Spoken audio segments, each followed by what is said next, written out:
PMP, ladies and gentlemen, welcome to the platform. The PMP has been busy, man. Let me see what them say here, sir.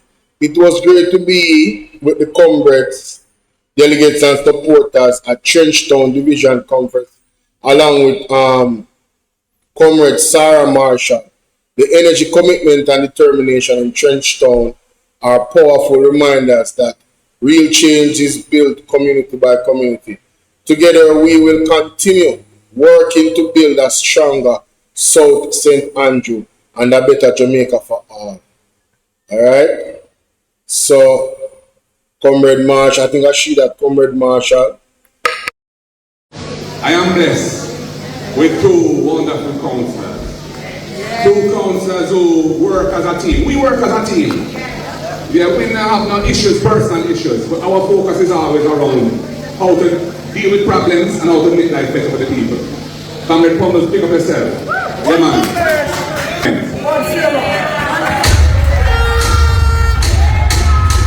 And you know, all I can say is, Comrade Sarah and Comrade Pummels, they've come through the politics and it has trained them and readied them for the role that they now play as the people's elected representatives in the division of Trenchtown and Admiral Town. I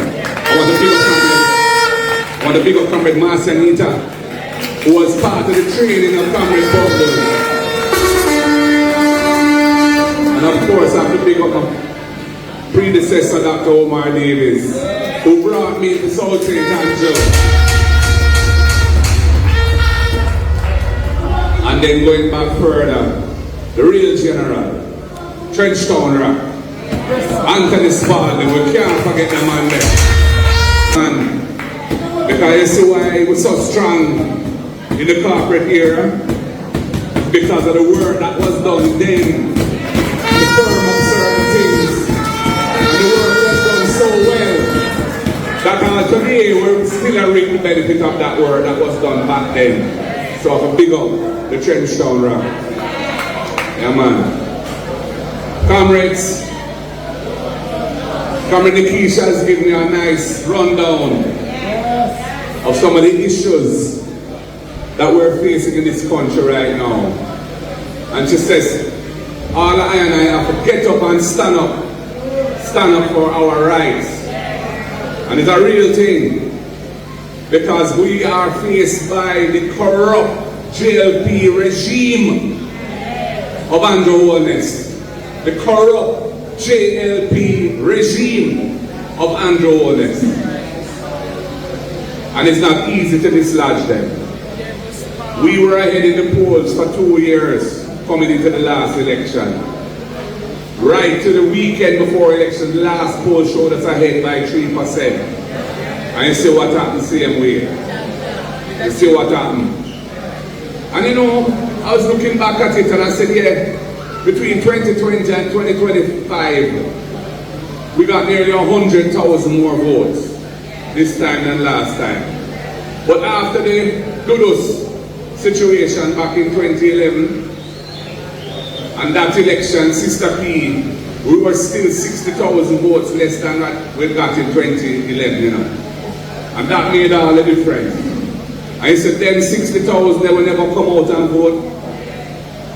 I hope them realize what them do to Jamaica by ensuring that this corrupt JLP regime of Andrew Holness is still in power. We can't make that mistake again. We have to do the right thing next time. We have to be serious about it. Because this is not a plaything. And it's not niceness I go get with across the line. Well, you know what Martin G said? And a nice list I go get to cross the line.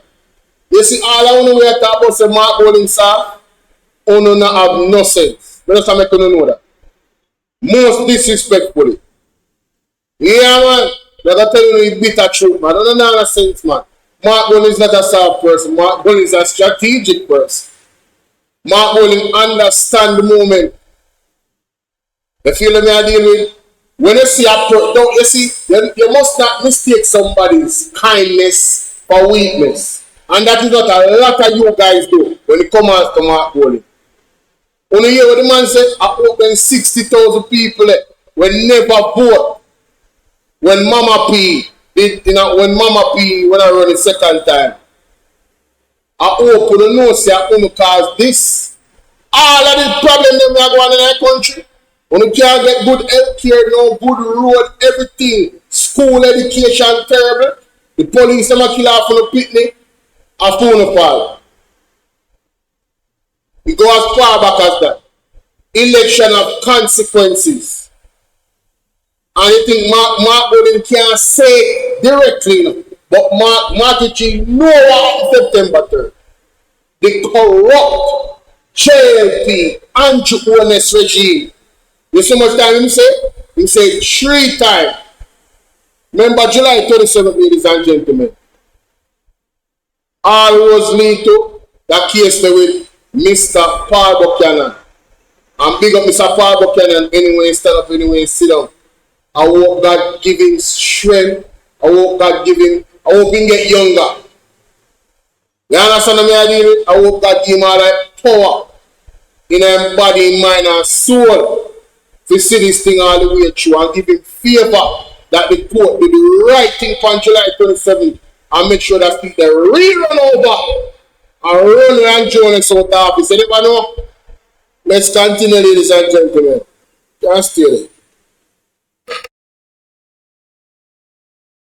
Something that's so acronym. Every day. Come right, gonna run through it real quick. What the government has been trying to use to distract the Jamaican people is this whole long list of acronym. You know what name acronym? Some little slogan and little word and letters what they use to describe some gimmicks and cartoon business. So they come up with some word like that and say spark. But S stand for some, P stand for some A. Like we don't understand. So they might try and hide something that's so acronym. Every day they deal with that acronym. Every day one minister gets up and talk to the parliament. I want the next acronym. I want to talk to the people in straight. That's why we're talking about why in the parliament now. When we get a chance to me, I said, this is the people's house. And the language we should be allowed to speak in here is the language that most of the people in this country can truly understand. So now use your big words and hide the truth from the youths. Because the truth must come to the surface. Comrades, I'm going to go through 3 of those acronyms that they're using in Parliament to hide the truth from the people of this country. The first acronym I want to talk about is one named SPARK. And I want to know if no spark at Yash over here in a South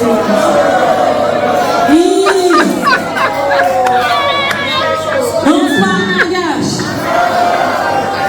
That is funny, honey. I don't understand. The spark is sparking. Comrades, when they decided to run the election last year, they came to the people and called them into rooms just like this and said, pick 10 roads that you want to see developed in your constituency. Election will come and then he will trick that.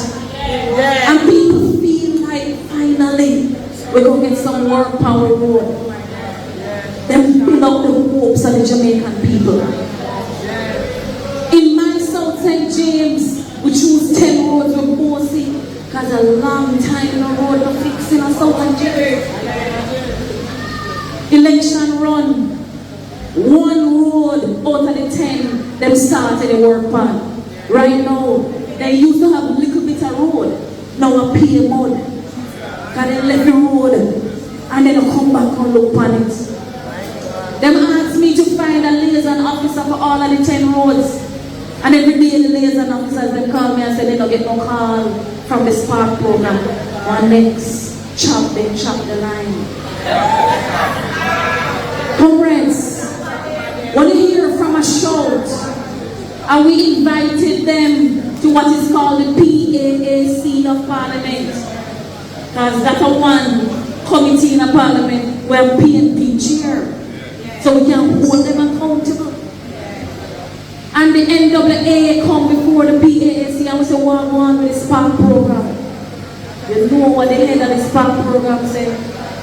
He said, well, really and truly, we do things the back and front way. What we should have went do is we should have went tell you how much money available for each constituency. And then you figure out how much road that the money they can fix. Hey, me say, people, the man them literally do the thing back way. The SPAC program. Fully back way. Done, still? Fully done. One Neckeisha Burchell. You remember good? And warriors of the Trenchtown division, the word is love. I have, even though I have to leave right after I finish speaking, I have to come support my sister. I have to come support that comrade who have been helping me to achieve things at the KCMC.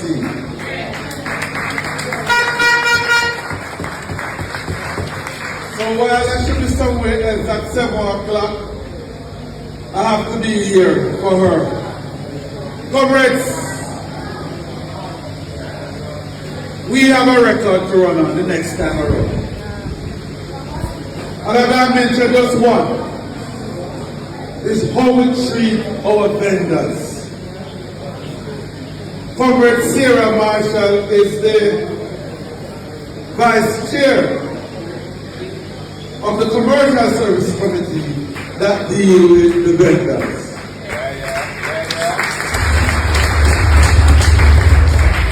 And every move I make, she's right beside me and help me. I will start with Crossroad, one we're very close to. We go Papi, and we deal with that. And we clean up downtown and make sure that they are doing in an orderly way. It's not where we want it to be, but we are working on it. And we have done that without running down anybody. We reason with them, we show them how we have to do certain things, and it has been a success so far. So when the JP bloggers put out a video of beating up a mashing up a person's stall, that was done under Delroy Williams' time. That was time. And the last thing I will talk to you about is so hold on there. You know, Wagwan Lobby Dan, Wagwan. Yes, man, timing is not the right timing. God's timing is the right timing. I fully endorse that message. Jamaica, I wasn't aware that some them not come from my timeline, you know. Me no watch JP vlogger, you know. Once me hear police come out their mouth, don't recommend. I'ma move on. Me not listen to JP vlogger, man. Me tell you all the while, if me hear J. Brown or Andre Stevens are one of them. Down to Mystic Sensation. If them not tell me what some of them are say, I watch them. I don't hear them. Me not have time for them, brother. But this is interesting. So them have a video with the man in mash up style from a Delroy Williams time. And them a try to pin that on a good mayor. Me not live in a Kingston, but me rate Mayor Swaby. I tell you now already. Me have people work with Mayor Swaby. When me know personally. The man is doing a phenomenal job, ladies and gentlemen. A phenomenal job. It's a big, big difference. All the money and manage and the accountability between him and Delroy Williams. And night and day, light and darkness. Remember me tell you that. Them time out of order. our rules. Because they might try box me in a corner, but they can't box me. They want me to say that the one road authority is the answer for all our road problems. I mean, now I'm say so. It has benefits.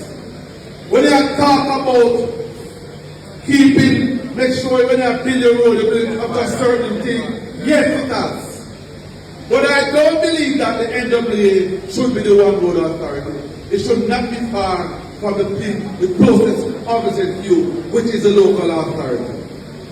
But apart from that, with the best intention in the world, you have to have money to fix the roads. And I see a man we have some respect for.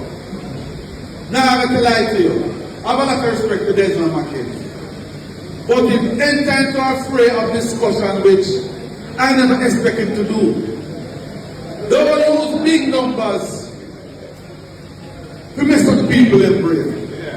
They will talk about 600 million each month, like a one local authority get it. The KSMC get roughly $85 billion a month. And then here in tell you, in his sectoral debate, say, the first 2 months of the hurricane season, that money for road must clean drain. And you're expecting come Christmas time to use the same PRF with your Christmas work. So how that money can go like you can fix all the road in Kingston at St. Andrew? You understand me? So don't let them mess up your brain. The truth is that when the NWA get any extra work to do, them get separate money for the motion to clean drain. That's so with the local authority. So I am challenging Desmond McKenzie and any JLP minister to tell me if the average of 85 million I get each month can solve the problem of road in Kingston and St. Andrew. I want him to answer me directly. When you answer me, then I will know where you stand. Because the people of Kingston and St. Andrew deserve better roads. And I want to ask him and some of them over there to tell me if bad road alone only in Kingston and St. Andrew. Because they might attack me. And I can take all that they want, but just talk the truth because they know me not tell no lie. So comrades, listen to me. We're gone halfway over it, over the mark, our mark. You know that we have to make sure that we do the political work, we do the enumeration, we make sure we set up an organization, and we keep visible and stay on the ground with the people. Because we have to get more than 20 seats the next time around. And the next time around, after that Congress, they won't come with money. But you see where the money do? Can't buy way out. But they were successful in some of the consequences. And I'm just saying to you, comrades, don't watch that $5,000. Don't watch that $10,000. Think about your future and your children's future. Comrades, the word is done. Thank you very much. I tell you, you couldn't end the speech with a better statement, the General. Your member of parliament, our party leader, the one Markiji, big him up. Councillor Bubbles, Councillor Sarah, and comrades are speaking because I have another commitment and I can't miss Sarah's conference. Sarah, one of my favorite comrades. Long before she turned councillor, she's just a hard worker, was always putting interest of her constituents and the people.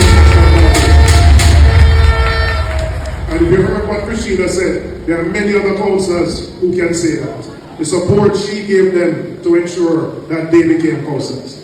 Let me big up Christina, Bonnie, who is always here, Waynet, and Audrey Smith-Facey, as I call her. Comrades, South St. Andrew is a special constituency for the People's National Party. And I just wanted to share with you for a couple of minutes before I have to run off. The country is at a critical junction. You would have heard of what I call this deportee deal that the government has struck with the US government to send people who don't come from Jamaica. Not back to the country they come from, but for some reason they're sending them here.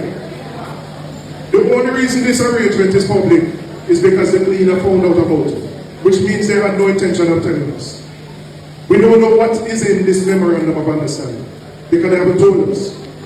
We don't know what the government has agreed to. We don't know what the Jamaican government gets in return for this agreement. We know nothing, except we know that they have agreed to take people here. We don't know whether these people have committed crimes or not. But we have heard people say that they want to get rid of some despicable people from their country, and they have to find third-party countries to send them to. Comrades, you can't do so. You can't just enter into it. And then we found out by a diplomatic note that a cabinet minister went to the US and proposed this. And then they asked me, a Jamaican cabinet minister went and proposed this. You can't do so. You can't run so. Can't run for a secret deal. Can't run for an agreement where you are agreeing to take people here, but the last set of Haitian people who come in 24 hours and send them back. And they run from a country where the face is life or death. So we run the Haitian them, and we take people from country where we never know. We run the Cuban them, who were here to provide eye surgery for people, other health care. I have a constituent who was on the program at St. Joseph, and she come to me and she tell me a $300,000 loan for the surgery, where she can get the money from. So you have a government who has turned their backs on our neighbors, but has embraced people from countries that we don't know, on an agreement that we don't know. It can't work, sir. It can't work, sir. You have a government who, after Hurricane Melissa, go around the whole world, tell people to take out a little money out of their pocket and donate it to a fund. In fact, they went as far as to tell people, don't give no other people the money. Send your money only to the government fund. They run advertisement and all of that. And you can imagine, 7 months after they collect $1.4 billion, they only spend less than 2% of the money. People are living on a blue roof. People are living on a car. People business mash up. And you sit down for the money where people do fundraising abroad, people throw partner, put the money in there to help Jamaicans who are most in need, and then sit down for the money. 2% of the money. And then the Prime Minister turned around when people questioned it and said, what is it? Common nonsense. See how we say how people raising ridiculous questions about this deportee deal? It is contempt and arrogance of this government for them to behave so when people have legitimate questions about the affairs of the country. We can't just sit down and take it so. And then for the first time in the history of Jamaica, the Integrity Commission, having started an investigation from 2020. And I want to explain how it is. They don't just come up by you like Nicodemus in the night. There would have been a 5-year investigation. They would give the person an opportunity to answer the questions they have. They would have said, we find X amount of money, please explain how you get it. Provide your documentation. 5 years of back and forth. And that person can't answer.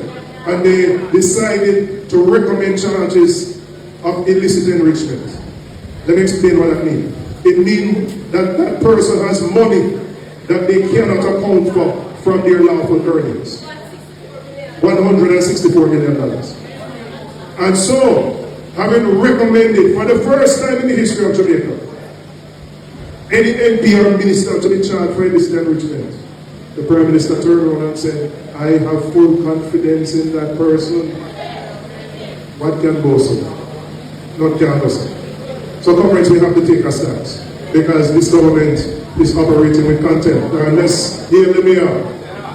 The mayor of KCNC, Council for Media. We have to take a stance because it is arrogance and contempt. Contempt because when people ask questions, they are dismissive. Arrogance because the same man in 2015, when Richie Hazard built some shed in a market for people, for vendors, and the Integrity Commission raised some questions about it, said that he not make sit down in the same parliament with Richardson. But now that his minister is recommended for charges of illicit enrichment, he said he have full confidence in that person. But the problem they have, and not just the one they have a problem, the Prime Minister have a problem too, and 10 more of them have a problem too. So the problem is how them deal with one, them have to deal with all. And so, from what we see, them are close ranks around this one. But understand what corruption does. Because sometimes people say, I don't know, and they go hustling, no. When you go to your health center, and the toilet paper not there, and you go down a public and you can't get treatment, because the resources are not there, that is corruption. When the road was fixed and the resources are there to fix the road, that is corruption. When you send your people to go school, and the book not there, and the resources not there, that is the cost of corruption. So don't believe it's related to you. Don't believe it don't have an impact on you. When people take the resources that are meant to provide public service, it impacts every single one of us. So we have to take a stance against it. We have to take a stance against it. So I'm saying to the comrades from the great constituency of South, an opportunity will come soon for us to stand up. For us to stand up for what is right for Jamaica. For us to stand up for good governance, for integrity, and for accountability. And I know when that time comes, I can count on the comrades of Trenchtown, the comrades of Admiral Town, and the comrades from the great constituency of South St. Andrew to be there, standing on the principles of what makes this country great. So I said to you, be firm, be on principle, and when the time comes, come out in your numbers. One love, comrades, one love.